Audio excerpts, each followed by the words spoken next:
organising the space, how to keep the place tidy as between each of the people visiting and what that looks like. So in decluttering world, for just organising your house, to me, they're maintenance steps to keep things sort of in flow rather than it becoming this really big, overwhelming part in your project. You're listening to the She Renovates podcast. You're listening to She Renovates, the podcast for women who want to renovate to create an income and a life they love.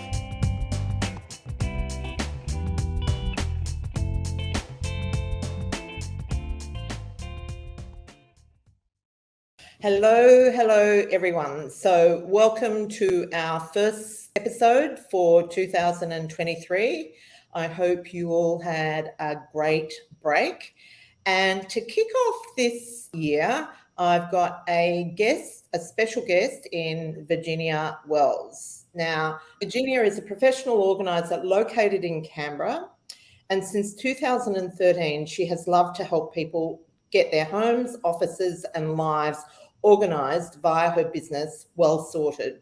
I think I said get sorted, seriously. Anyhow, she studied a Bachelor of Science, Psychology, and is an accredited member of the Institute of Professional Organisers and the Institute for Challenging Disorganization. I didn't even know there was such a thing. Anyhow, she enjoys helping people to let go of their stuff so they can live their life more harmoniously. Virginia has created card decks to make decluttering easier for those that don't have the access to a professional organiser. You can learn more about Virginia and we'll put the web address in at the end of the episode. So welcome, Virginia. Thank you. Thanks for having me. How are things in Canberra at the moment? Well, it's just gotten cold today, so it's a little bit chilly for summer.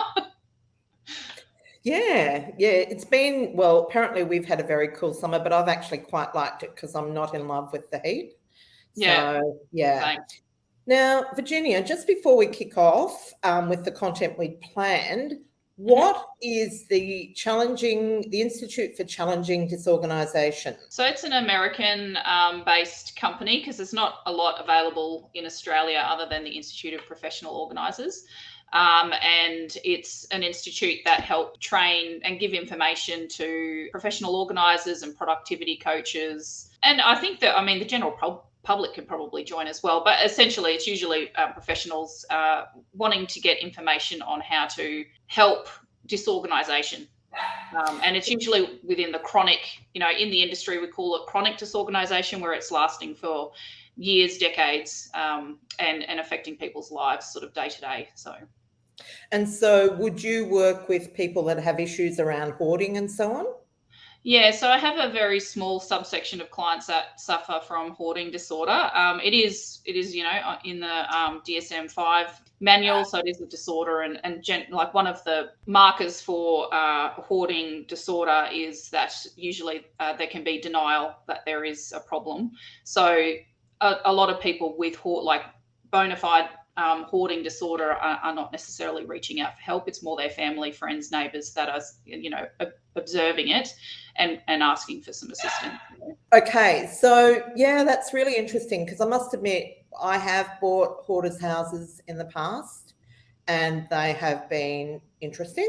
But I think that as a rule, we underestimate the impact that being disorganized or organized has in our lives. And this is a really, really important topic, and it sort of infiltrates just about every area of our life. But today we're really going to focus on renovating because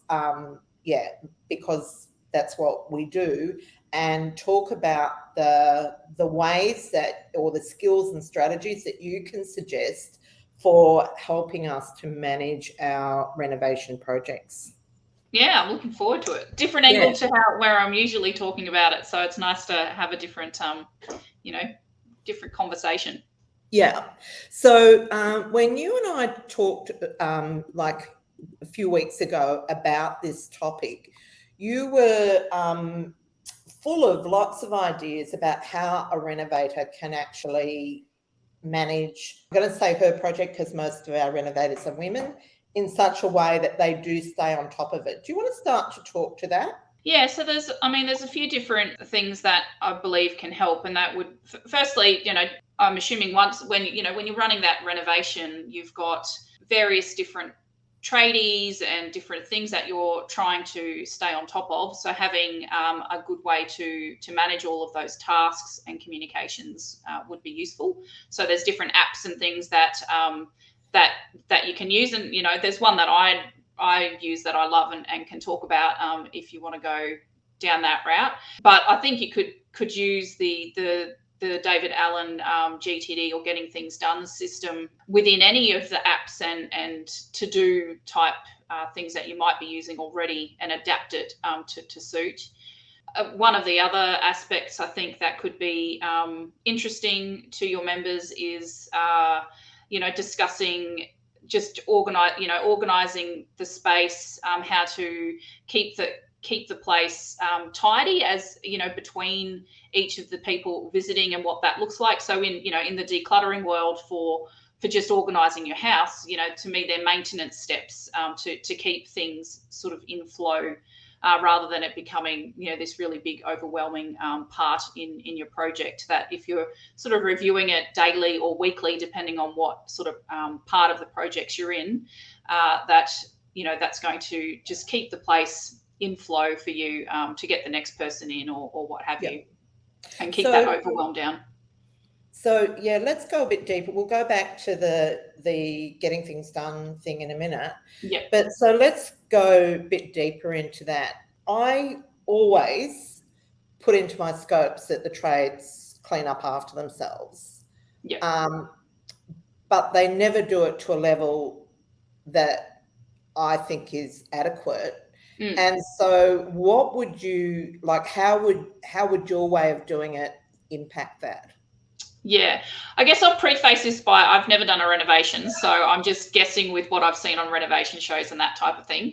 But I guess the way that I would be approaching it, just like when we're trying to stay on top of a tidy home, is to if you're in there daily, then reviewing the space to see, is there things that I need to put in the bin? Are there tools that they've used of ours that because I'm assuming most of the time they're coming with all of their own things.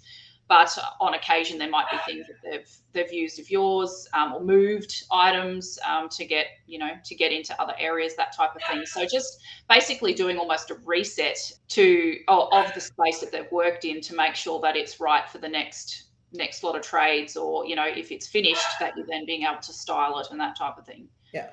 So generally speaking, what happens is a trade will come in and they will, let's say, tilers are a great example, and you will have the space really nicely clean, tidy. You'll have somewhere for rubbish to go and so on.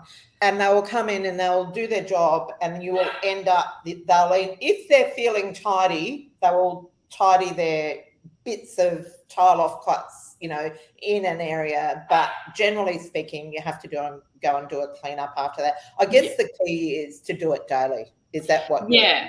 Yeah, because what usually happens is that we get overwhelmed once it builds up to a bigger task, and it'll depend person to person where their overwhelm limit is, and for some that will be maybe even once or twice a day. If you can, you're going in and you're doing a quick tidy up and clearing out some of the stuff. For others, it might be, I'm happy to do that weekly because I'm happy to spend a few hours to work through and get all the junk that they've left behind and chuck it in the skip bin or whatever. So it's sort of like being mindful within yourself, where you might feel that overwhelm is setting in. If you're doing it daily, it's part of that habit. Just doing it before you leave the site each day, type of thing. Yeah, and I think also what I've found is that if the contractors see you being committed to staying tidy, they will tend to stay tidier as well. So it's setting the example to and to make sure that there are bins on site that they can use, so that it's easy for them to be to clean up after themselves. From a safety point of view, it's really important that you don't have stuff lying around the floor, and because the biggest accident, or the most frequent accident that happens on renovation sites, is trips and falls. Right. And that's from things being left on the floor, rubbish not being cleaned up. And so that's where it's really critically important to keep a tidy site. And I think it's an important point you make there as well, is to make it convenient for them, because the easier it is for them to, the bin or the skip's right there, or if it's a bottom floor type of place that they can go out the window or something, then they're more likely to do it as they go. I guess one other aspect that I talk to my clients about is being able to delegate or sort of even train these guys. And I don't know if some of your members are sort of house flipping and working with people over and over again, or if they're just doing sort of one place. But if you're doing that house flipping and you're using the same contractors, if you're able to go in and say, hey, I've just noticed you've left this and that around, could you please tidy that up? And then getting them to, get into the habit of doing it, at least on your sites, because if they're not doing it at all, and finding out what it is that is stopping them from doing it, because it might be that accessibility, or it might be easier to have someone else on board, on at $40 an hour or something, to come and do a big cleanup once a week or something, to sort of just fill the skip in if it's just really awkward to get down the stairs, and all of those types of things, depending on where you're at. Yeah. I think the moral to the story is to stay on top of it. And I think also it's important to convey why you do that, because it is a safety issue. And so I think that's also, and that the trades definitely appreciate when they've got a clear space to work in. It's no fun working in a mess. Yeah. So let's jump back to the David Allen process of getting things done. Yeah. So that, correct me if I'm wrong, but that's where he talks about having the next thing that you've got to do. So is that right? Where you look at things like, what's the next thing I have to do to progress this project? Yeah, there's a bit of that. I guess the part I'm referring to is I guess how he would recommend managing projects and your to-do list and your task list, and it does tie into your emails and that sort of thing, but we'll leave the email side of it aside for now. So when you're working through a project, whether it be your renovation or personal things at home or things at work, the GTD approach is to sort of break up your to-dos and your tasks in particular categories. So you've got your inbox, or your I'd like to do this right now type of tasks, and usually he recommends, I think it's about 2 weeks within that inbox is that you're focusing your time on, so tasks that you would like to have achieved within the next week or two.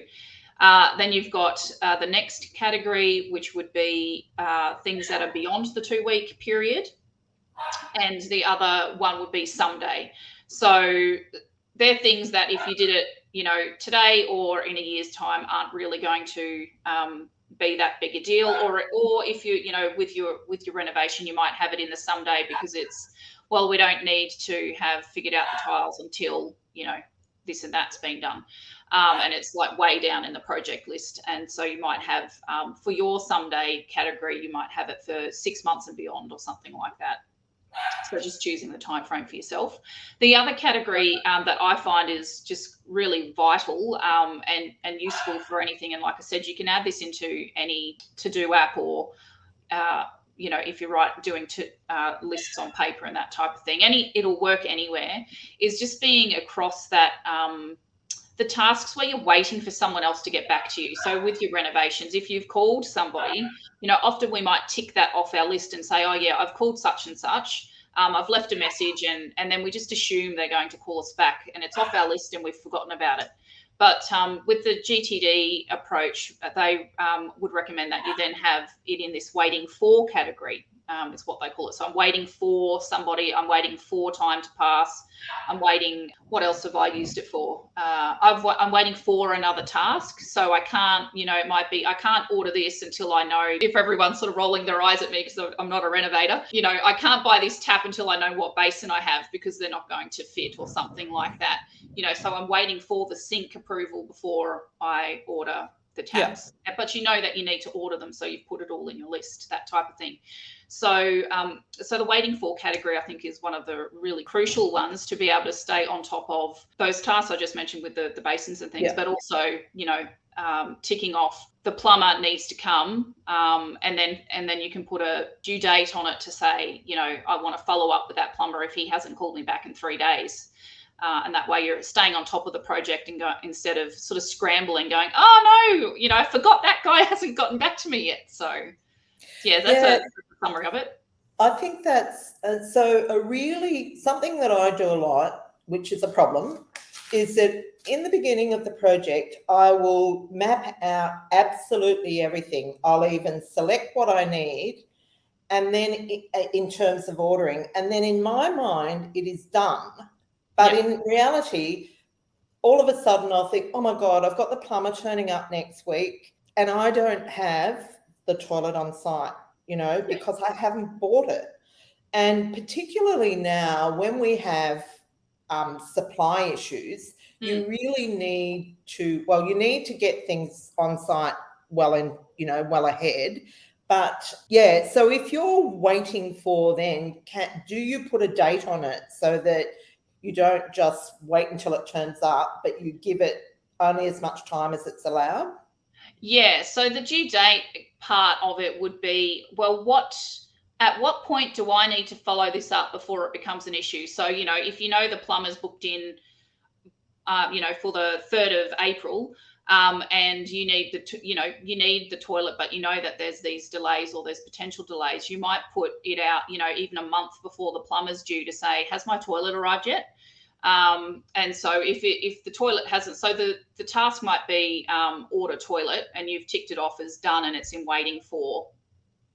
So you might then, and you've put that date 1 month out, so that would be the 3rd of February or something, April, March, 3rd of March, that it pops up into your task list, and you're looking at that and thinking, well, okay, yes, the toilet's arrived, so you can either tick it off the list if you haven't already, or you're following up with the supplier saying, hey, is it on its way? What's the problem? Or finding another toilet at that point if it's not going to work. And that gives you also the option to then change the plumber date if you know that the toilet's not going to arrive in time. Yeah. The other thing that we need to do is follow up on our trade. So we've got a trade due to start on Monday, but I would always follow up the week before to see how they're tracking, because, they're running schedules, tight schedules like we are. How would you suggest we manage that process? Because sometimes it'll get to the night before and I think, oh, I haven't rung them. I hope to hell they turn up in the morning. Yeah. And they're the types of things that can go into that waiting for category. So, you're putting a due date on when you want to call. And so all of those sort of items would pop up depending on the app that you're using.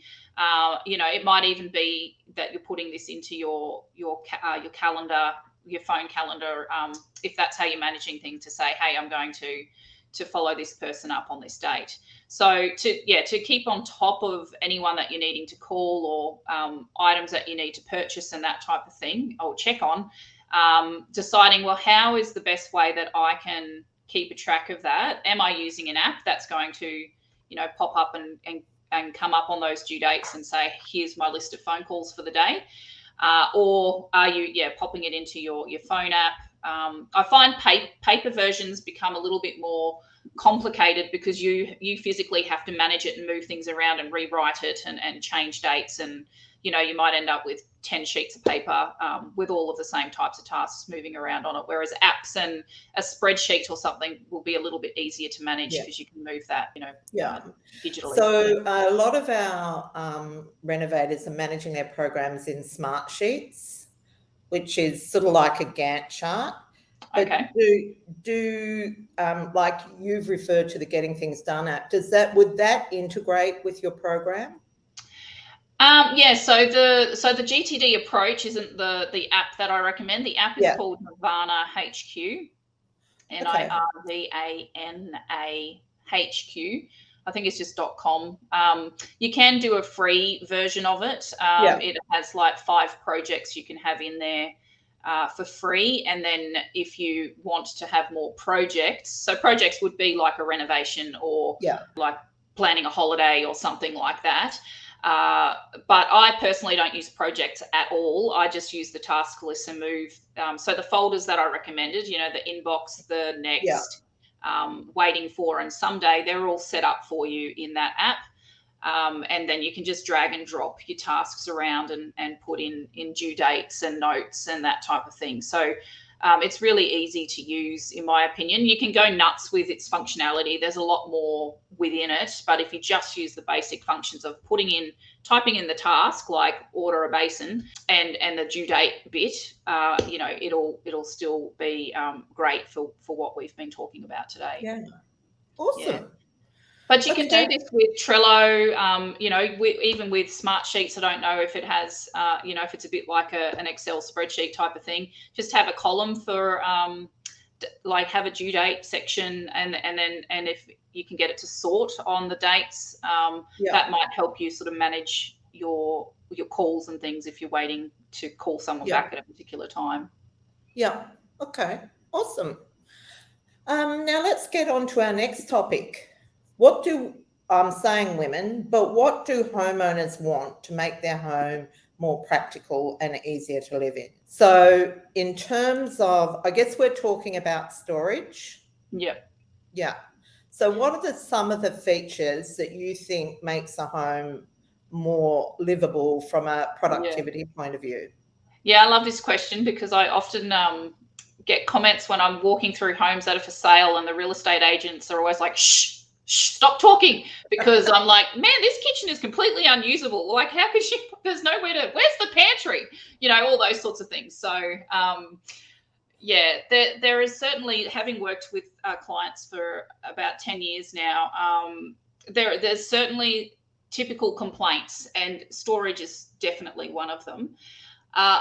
I guess what I would recommend you'd be thinking about when renovating and making properties, not only for yourself, but for others if you're selling onto somebody else, is having cupboards and storage that is able to be changed up, you know, that the kitchens and the cupboards have movable shelves, that you can just adjust things to suit, because every time someone moves into a place, you know, we come in with containers and this type of thing, and it's like, oh, that sort of worked in this house, but now I have to go and buy all these different containers to make it work for this new space. So having those adjustable shelves makes it a lot easier to you know, add in a shelf if you need to, or just move it up a few notches to be able to fit in what you want in that space. That's an excellent idea.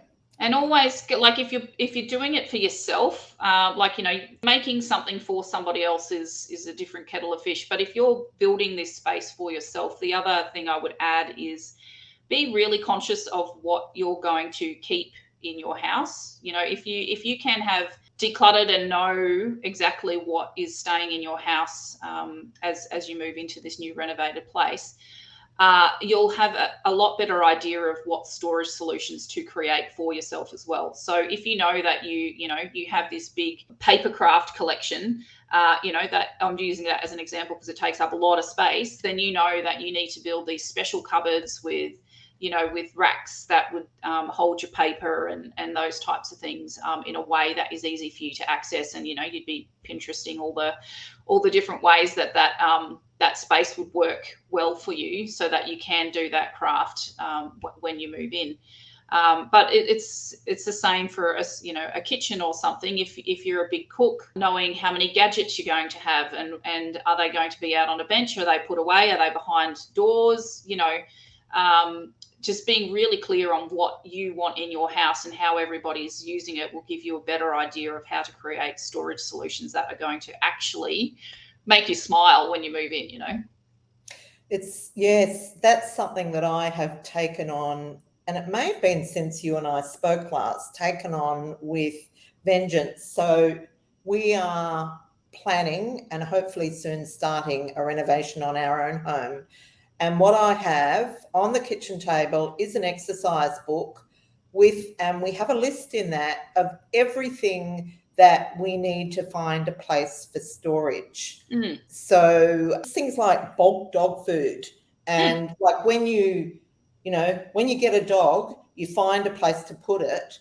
But I figure we're renovating, we've got the opportunity to have like fit for purpose spaces. We also have a robot vacuum cleaner, and I want that to disappear into a wall so we're not stepping over it each day.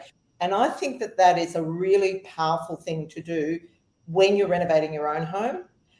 But when we're looking at projects for others, we still need to be thinking about like what most people need. Most people need a cupboard that fits a vacuum cleaner and long brooms. Most people iron. So where's the ironing board going to go? Right. And it needs to be it just can't be anywhere. It's got to be somewhere that's really practical for use. Yes. Yeah. So I think that I definitely feel that there is that it's important that you really flesh those things out as you're planning your reno. Yeah. And for all of my clients out there that have had this issue, I'd beg you that you always make sure there's a pantry and a kitchen because the amount of houses I have worked in where it's like there is no pantry. There is literally no pantry. There's nowhere to put food. It makes no sense to me whatsoever. And having a decent sized linen cupboard that ideally doesn't have a hot water system sitting in it that takes up all of the space.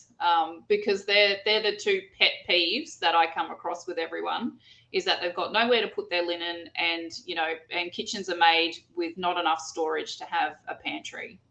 And Butler's pantry, what's your view on that? My personal view, well, I guess it depends on the person. So Butler's pantries to me, you've got to have a huge family, or you've got to be cooking like a chef to need to house all of the different, kitchen appliances and pots and pans and stuff like that. Most homes don't really need that unless you've got a bigger family and you're using the pantry for food, like just for food. Yeah. I find that they sort of work well for some and not for others. The corners, Butler's pantries often have those awkward corners as well.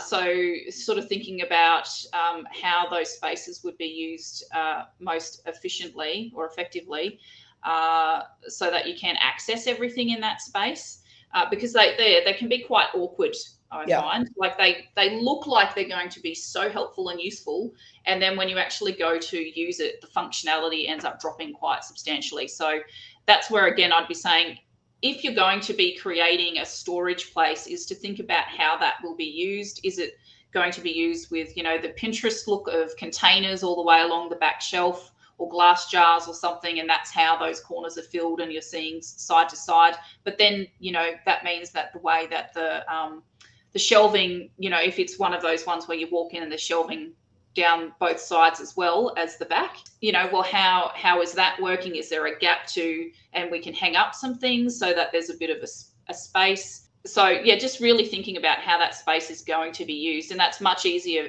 to be done when it's your space and how you're going to use it. But if you're creating it for somebody else, then you'll need to, think through like the general way people would be using it and what that would look like and how awkward some of those spaces would be. I think for us, often the Butler's pantry is a wow factor because, you're right, people look at it and think, wow, but then when they actually go in to use it, to be honest with you, personally, I don't like doors on, in a butler's pantry, I don't like doors on the cupboards because I think it makes it way more useful if you just have open shelves. But that's interesting. Well, something with sorry, that point of doors, it's a common thing in decluttering and organising spaces is if there's doors or lids on stuff, things get thrown around, don't get put away, because it's just an extra step to have to do it. So, going into the butler's pantry to put something away, it might be like, oh, I'll just put it here on the bench instead. So, yeah, I agree. If you can keep the door off, I know it looks neater and some people just don't want to see into these sorts of rooms or cupboards. But yeah, efficiency wise for yourself when you're cooking, who wants to push a door open while you're in the midst of, making something? Yeah. I don't. I was hoping we'd get onto the tapping today, but I think what we might do is schedule another session, if that's okay with you. Yep. The last thing I wanted to ask you is, do you have a go-to place for containers? And do you have favourite containers that you use? This is purely personal, now. Yep. Yeah. Yep. So, well, look, I'm the type of organizer that tries to use what you have around the house first. Reuse, repurpose, that type of thing. The types of things that I see work over most people's homes, though, are and there's variations of these in all of the shops, but do I say it? IKEA does have some great, particular shelving units and things to help people organize their bag stations and stuff. But if your renovators are doing built-in things, then they don't need to know that. For the kitchens, a lot of their containers for the kitchen, they've got like little white boxes and stuff like that work quite well. They're just sturdy. You can always get them. I guess the recommendation I give to everyone who's buying stuff, particularly if you want it to mix and match down the track, is to go to places that have been around for, a number of years, if not decades, because that, like the Tupperwares of the world, if you do a Tupperware pantry layout, you can go and get those containers, in 10 years, 20 years time, because they've been around for, I think, 50 years or whatever, and they stack on each other. Same as the Decor and the Systema in the Woolies and the Coles, they're cheap and stuff, but you can usually find things that work and will stack and mix and match in your pantries, for pantries. And the OXO containers are great for people who don't have a lot of use in their hands. So that's an option and they've got a vacuum seal, I think, on them. So that's a new one that people have been commenting on. So, I mean, IKEA's just easy, but the big W's and the Kmarts and the reject shops and stuff often have a decent range. But if you can get your hands on them again in 2 years' time is where there's an issue. So just thinking through when you're buying it, if you intend to maybe have to add some extras to it, which is usually pantries to update. I really love, I shouldn't say I really love IKEA, I don't, but we do use IKEA a lot for, flat packs and so on. Yeah. And a trick that I love to do is to take a cupboard, like a 600 wide cupboard, like with doors on it, and put drawers in it. Yeah. So, like I've just taken one in the kitchen where it was 800 wide, and I put like 5 drawers in it. So all the like I had a collection of china, all the cups and saucers are laid out in those drawers, and it just makes it way more useful. So yes, I completely agree. I do think IKEA is good for that. Actually, we've got one of our audiences said, I'm sorry I can't see your name, but I personally love a walk-in pantry. It must be neat and tidy, shallow shelves for easy access, no cupboard. Yeah, and I think that's a common thing that happens in kitchens is pantry shelving can be so deep and then it becomes really quite unusable. If you're doing pantries, is thinking about, well, what are we putting in there? How much is a normal amount for, if you're renovating for someone else? What's a normal amount of stuff that we'd have, and how deep does it need to be? Because otherwise you're just sort of that's where you end up with the clutter, because you can't see what's back there and everything sort of sits in front of it. I feel the same about linen presses. I like linen press to be about 400 deep. Yeah. So that you can stack a set of sheets on it or a towel on it and not have anything in front or behind it. And so, we've got another comment. A neat and tidy garage and study would be my toughest task, mostly because of my husband's things. Oh my God, I'm so with you. Got any idea on how to organise husbands?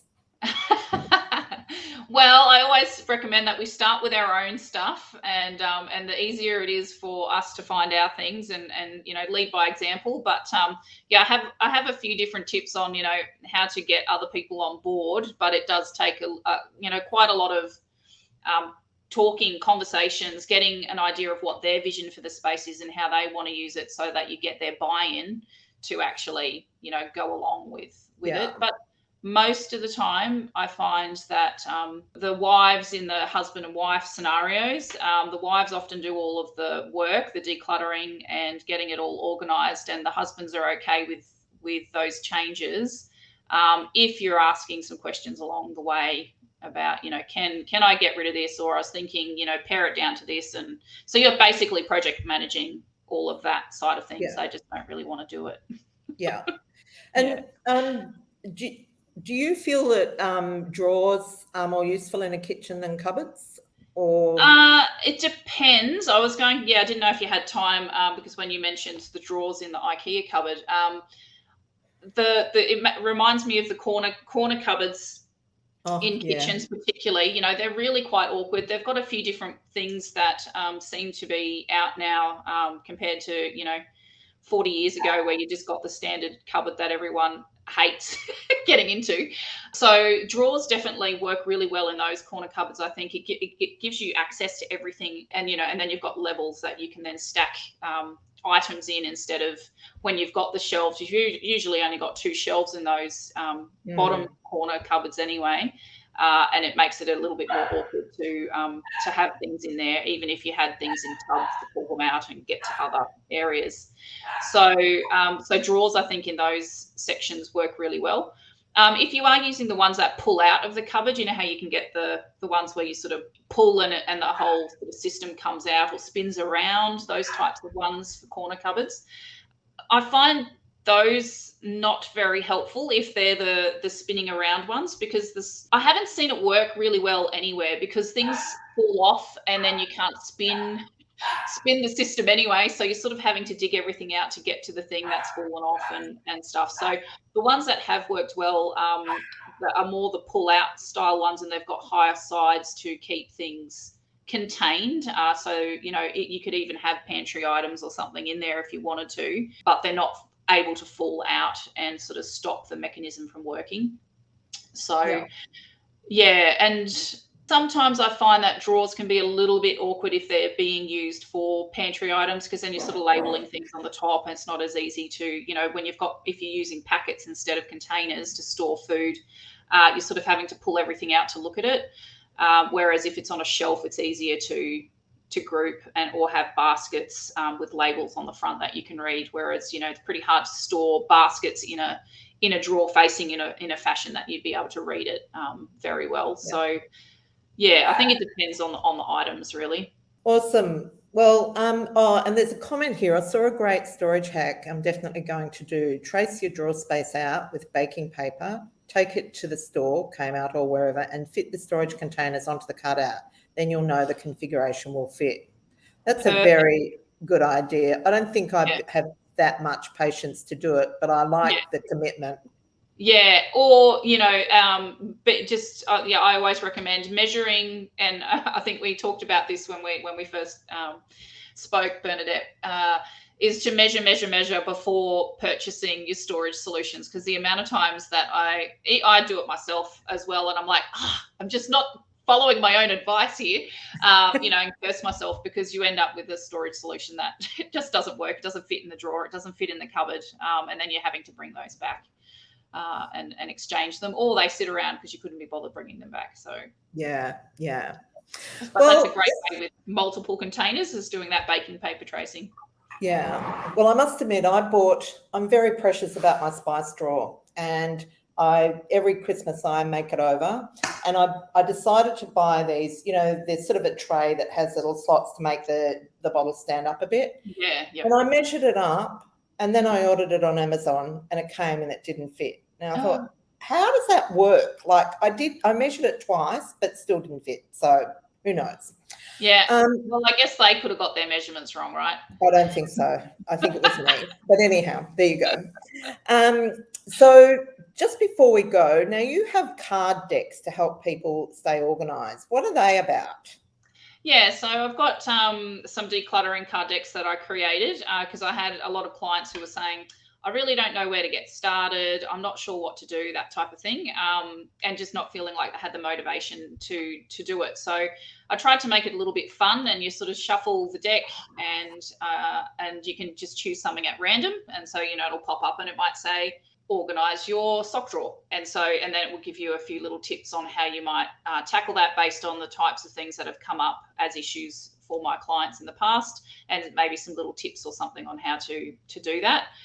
Or you might think, well, I want to declutter my kitchen, and so you can pull out all the cards that are related to the kitchen, and then work through it in that fashion. So it's a sort of fun, quick little way to choose something when you're like, I don't know what to do. Yeah. Oh, that's awesome. Okay. So what we'll do is we will put the link to your site in the show notes. So if anyone wants to come across and check it out, that's where to go. And also we will reschedule another one to talk about tapping, because I am intrigued as to how that's going to impact our renovating, but also our lives. So thanks for taking the time, Virginia. It's been a useful and very practical session, and we really appreciate you sharing your skills with us. No trouble. Really enjoyed it. Thank you. Beautiful. Well, listen, thanks everyone. That's it for today. So see you here, same time, same place, and have a great week. This is the She Renovates podcast. To discover how to harness the power of renovating, check out theschoolofrenovating.com.